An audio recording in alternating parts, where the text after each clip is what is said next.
leave it for now. So distributive property. Remember when we talked about the properties, we wrote them in letter format and number format. Well, you can do the same thing again. I think you picked one and you decided which format you wanted to write it in, whether it was letters or numbers. You can decide which one you want to use. And I'll talk about it after you get it written down. So you decide.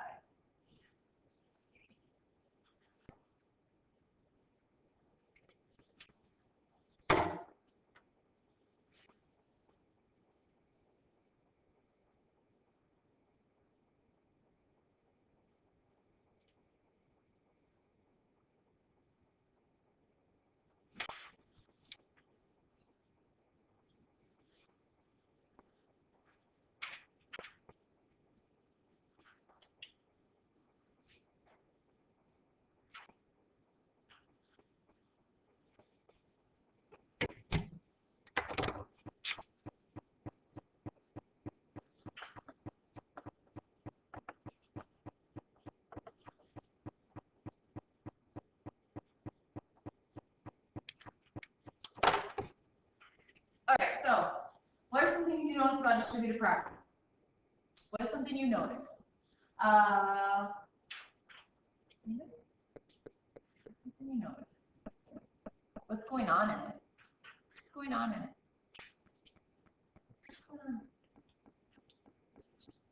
Okay, there's some addition in there. What else is in there? Multiplication. Why do you think they call it distributive property? Come on, why do you think they call it distributive? What's going on with that A? What's it doing?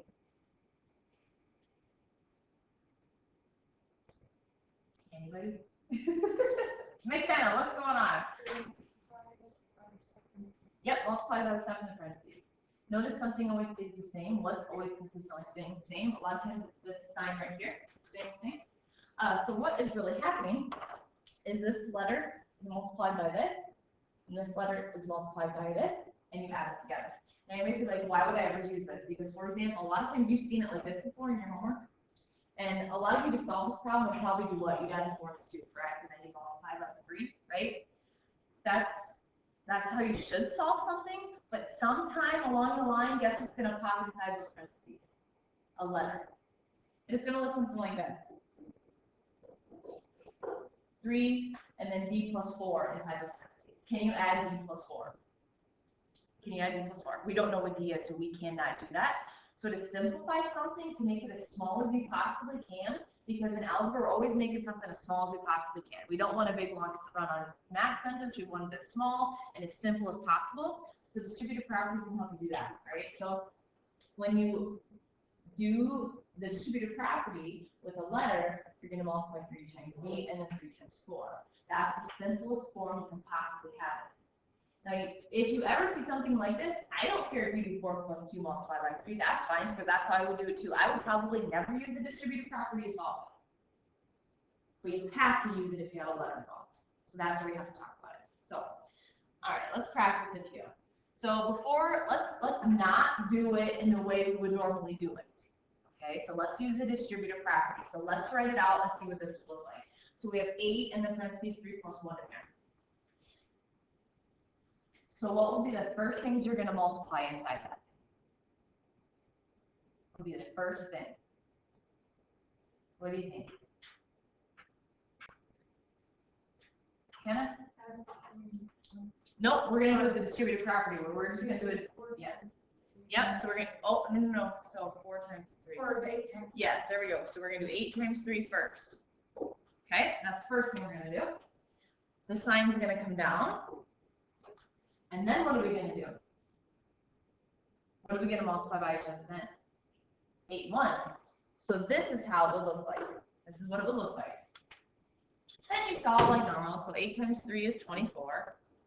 Plus 8 times 1 is 8. All together, this would be 32.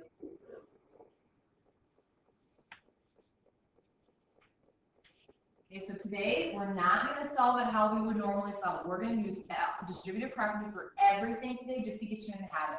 Okay, so we're going to use distributive property for everything.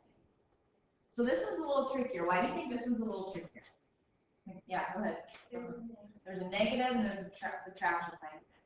So if you can remember some of our negative rules, there's some big negative rules that we have to remember here. But let me show you. It's pretty simple. So first we're going to do, you can do it two ways actually. So you decide which way you like better. Okay? Two ways you decide which way you like better.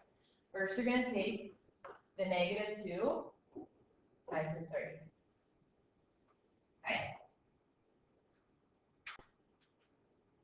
All right, so then the first way, you can bring down your subtraction sign. And then you're going to take negative 2 times 1.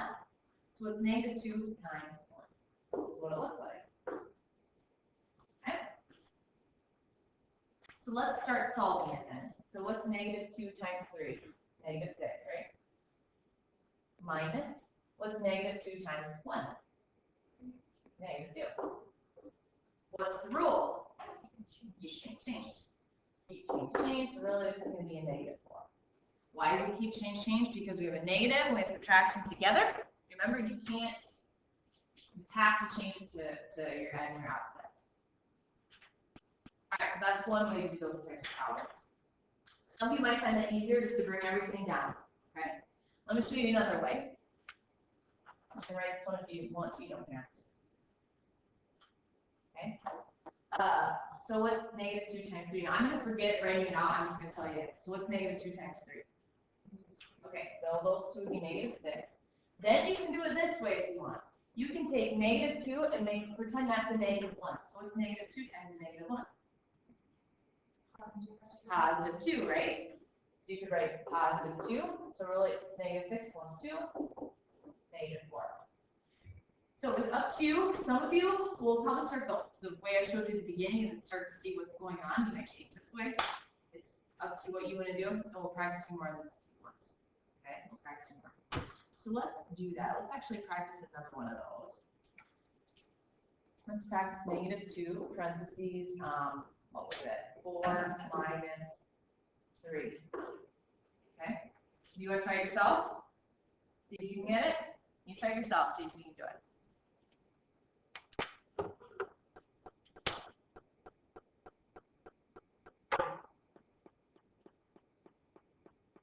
Negative 2 parentheses 4 minus 3. Use the distributive property way just to get yourself in the habit.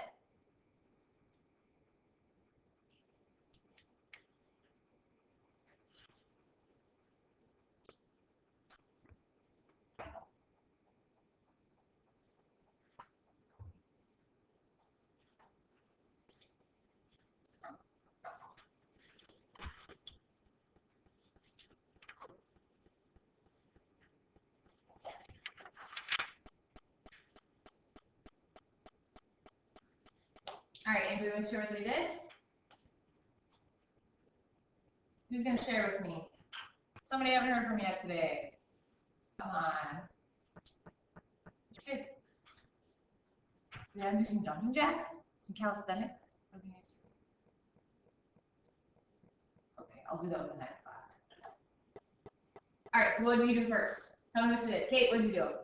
Put negative 2 minus 4 times. Yes, you probably did this. Okay? And you would have gotten negative 8 there. Okay? And then how many of you dropped this down? How many dropped that down to did that way? Okay, so a lot of it looked like this. And then you probably did, some of you did negative 2 times 3, and it would have looked like this. Okay? Some of you would have said, okay, this is a negative 2, and I'm going to make this a negative 3, and it would have been a plus 6. That's what somebody would have done. Some of you looked like this, maybe. Like this. You had to keep change, and you would have got negative 2. Either way, you're going to get negative 2. How did you do? Okay. Anybody want another one of those? One more? Okay. Let's do one more. Let's do negative 6, and then 7 minus 3. One more. Or one more. I think when I was here the last time, on one of your last tests, the last questions was, what can I do to help you? Like, how is it going? What can I do to help you? And some of you said you wanted more examples. So if that was you, and you remember saying that, or if that's you now, when you still need more examples, please ask me, because I will come up with more if you need them. Don't be afraid. Don't be afraid.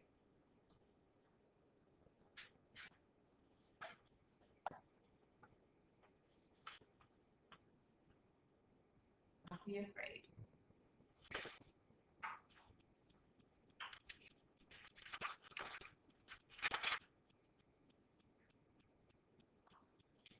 All right, so I'm going to get started here. So this, -6 times 7 is -42. And then some of you did this, -6 times -3 would have been +18. Does that look familiar? Eventually it should get to this, no matter which way you do, it should get to this. Some of you probably have this. Anybody have that? And change it? Yep, same thing. So then let's see, we have cats and dogs, so we really have to subtract.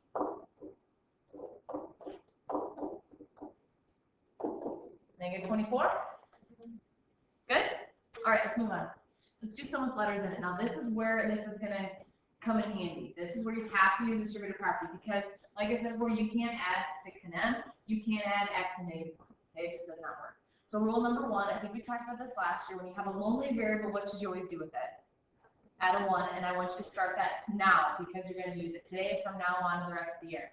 So lonely variable, we're always putting a 1. So for this one, this is what it's going to look like then.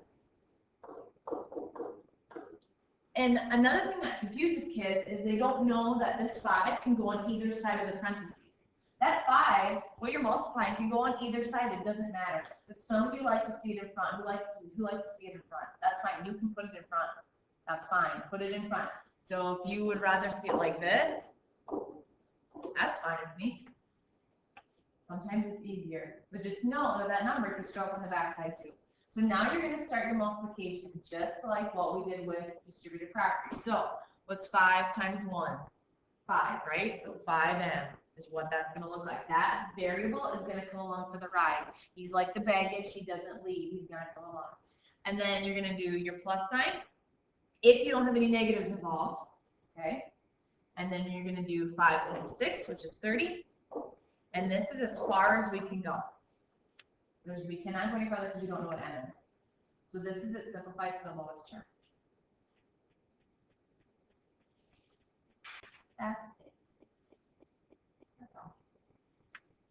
So the same thing's going to happen on this side. So it'll be 3 and then 1x minus 1.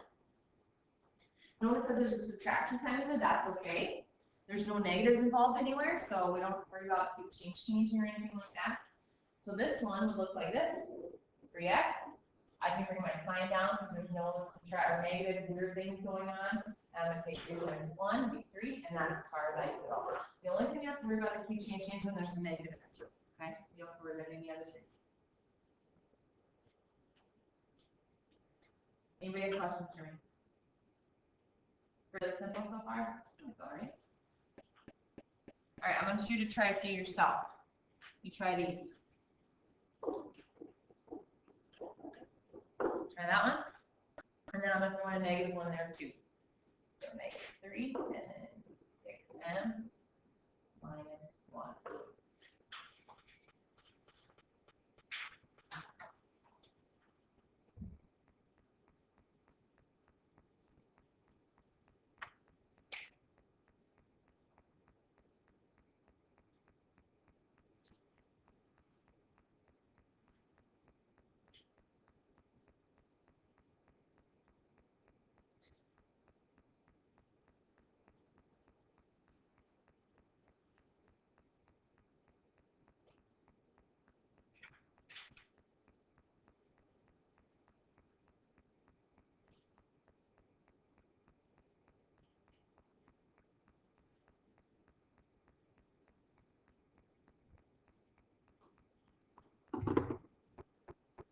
All right, so how are we doing? So far, so good? Literally, this is all your homework is today. Doing things like this. The only choice they're going to add is they're going to add a fraction. It's not hard because they make it easy fractions for you to use. Okay? They don't make it so it's like decimals or anything like that. For example, like a half times 4. Okay? They make easy numbers for you to use. They don't try to trick you in any way. All right, so what did you get for this answer? Somebody I haven't heard from. What'd you get? What'd you get? Alyssa, what'd you get? 12 and 8. Yep, 12 plus 8. Very good. Nice work. This is a little trickier one. Anybody want to try this one? Anybody want to give this one a whirl? Anybody? Jake? Go for it. Negative 18m minus negative. M, I think it's going to be a +3. I'm not sure. Let me go back and look. So this times this is negative 18m. Some of you would have dropped this, and then you would take a -3 times 1, which is a negative +3, right? Oh, that's what I'm doing. Necessary. No, it would have been like this. And then you would have kept change. Right? Is that what you guys got? Yes or no? And it would have been like this. Is that what you got for real? I don't know. Does anybody have any questions on that? Because that's the trickiest part, is figuring out those signs. Any questions? Anybody need another one of those? Good to go? Okay, so let's do a few with fractions. Let me show you how easy it is. Okay? Some of you are like, I don't want to deal with a fraction. I'm that way, but they make it too easy today. Okay? So they're going to put the fraction a lot of times on the outside of the parentheses. Now, don't forget, anything times 1 is itself. So if I put a 1 here, so it's 2/3, and then 1d minus 3. What's 2/3 times 1? 2/3. So this already would just be 2/3 d. Okay, easy so far, right? Okay, now I have a subtraction, but I don't have any negatives, so I can just put my subtraction down there. Now you're going to take 2/3 times 3, and some of you are like, oh, I can't do that. Well, what's 2/3 of 3? What's 2/3 of 3? If you're not sure, and you're like, I don't understand what she's talking about, you can write it off to the side. You all know how to do this. 2/3 times 3. Reduce. What's it reduced to? 2. And that's your answer. They make it so it's super easy, so you can reduce. Everything's pretty much going to be a whole number when you have to deal with fractions. Okay? So no big deal. If you're not sure, just take it out and actually write it out. And so then if you don't reduce, it would have been 6/3, reduce it to 2. So this would be your answer. Same thing up here. 1/3 and 9 and 1/3 and 3. What's 1/3 of 9? Anybody know? 3. Who said it? Yeah, 1/3 of 9 is 3. If you're not sure, you can take 1/3 times 9/1. Guess what? Reduces to 3. What's 1/3 of 3? 1. Yep. When you have numbers in there and you can solve it, they want you to solve it in the end. See how I solved that one, this one I couldn't solve? If you can, make sure you do that. So don't freak out with the fractions. It's easy things that you can use. Okay? I'm going to do one more fraction for you. You do it. You do it. Let's do half. And let's do 4d plus 8. It's easy numbers like this.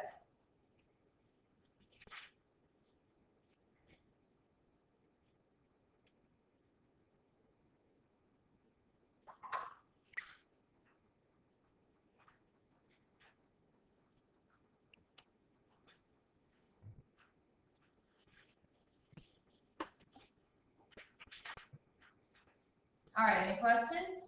How you doing? It's hard to get back into the math mentality after a break, even for me.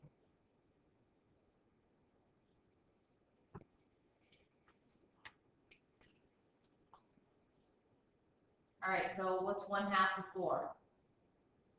2, right? So half has to be 2d plus what's 1/2 of 8? Yep, that's all it is. All it is. Don't let the fractions scare you because a lot of times it's something that goes easy. A few other things I'm going to show you today is I want to show you how to take something like this and write it as what should I call it? A distributive property. So it's very simple. So we're going to write each of these with distributive property, and it's, like I said, not tricky. So 3.5 times 8. So this is how it's going to look. What they want to do is they want you to break it up so you can do something like this in your head. Okay, that's the goal. They want you to be able to do something like this in your head. Because if you look at that now, you're like, ooh, that half freaks me out. Okay, so this is how it would look.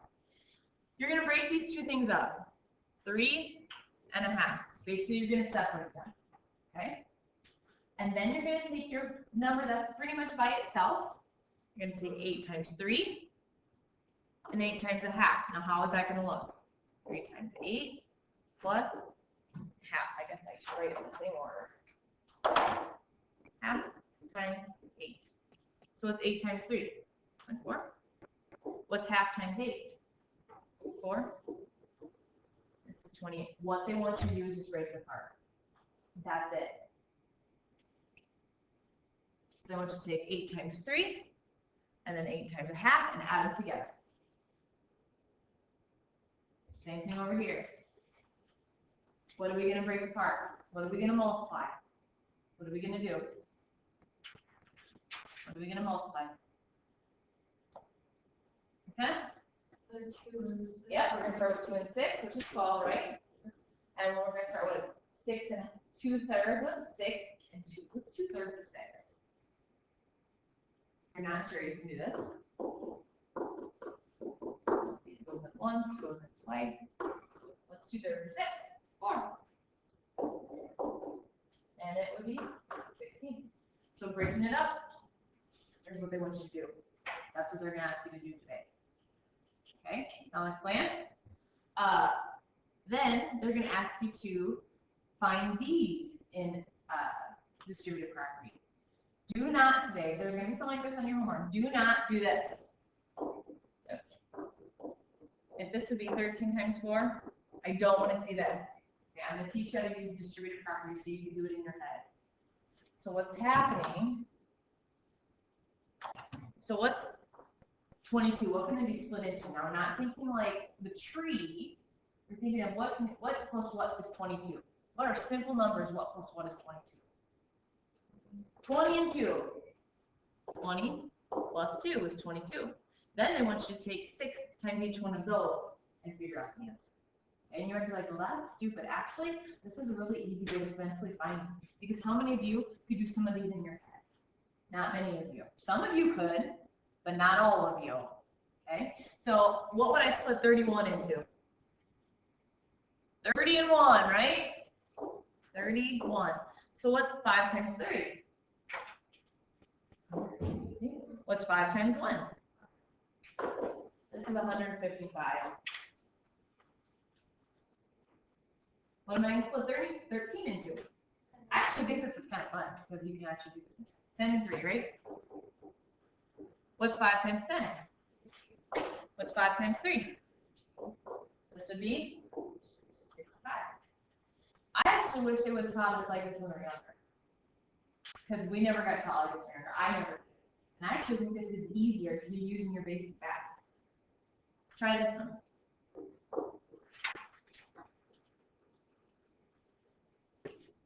64 times 3. Don't write it out as 64 times 3. Actually split it up.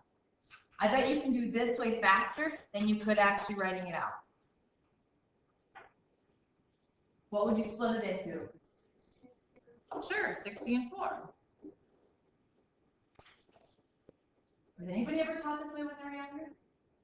I wish we were, because it's super simple. It's easier than actually writing it out and figuring out what you can. All right, so 60 times 3. Anybody know? 180. 4 times 3.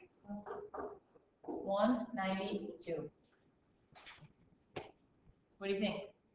I actually really like this. Let's try with a bigger number. Let's try with 102 times 4. What can I split 102 into? 100. Yeah, 102. What's this answer right at the top of your head? 408. Yeah, 408. Just takes practice. So does everybody see how we're finding these answers? Today, if I see this, I'm counting it wrong. Because I want to see something like this. Sound good? This is all you got to show me in your paper if you want. That's all you're going to do. Any questions for me? Can you handle it? The biggest part is your signs. If you have a negative sign, that's the hardest part. That's gonna be the